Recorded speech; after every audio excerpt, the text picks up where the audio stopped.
श्रीशिव उवाच सुग्रीवमित्रं परमं पवित्रं सीताकलत्रं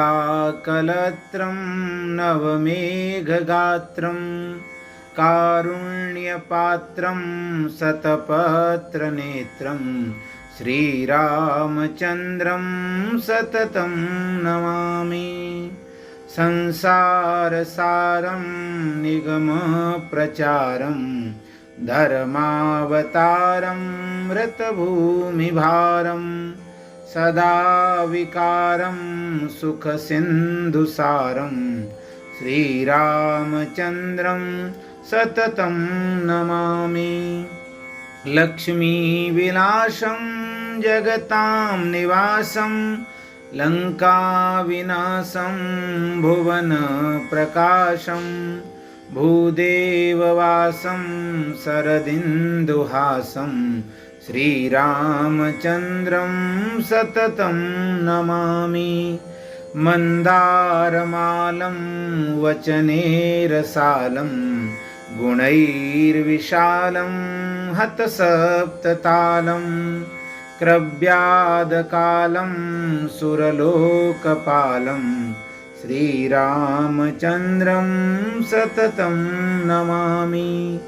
वेदान्तगानं सकलैः समानं हृतारिमानं त्रिदशप्रधानं गजेन्द्रयानं विगतावसानं श्रीरामचन्द्रं सततं नमामि।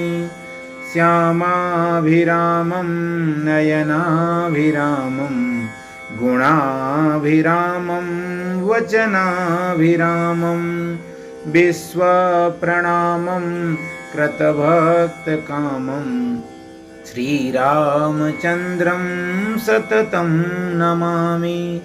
लीलाशरीरं रणरङ्गधीरं विश्वैकसारं रघुवंशहारं गम्भीरनादं जितसर्ववादं श्रीरामचन्द्रं सततं नमामि।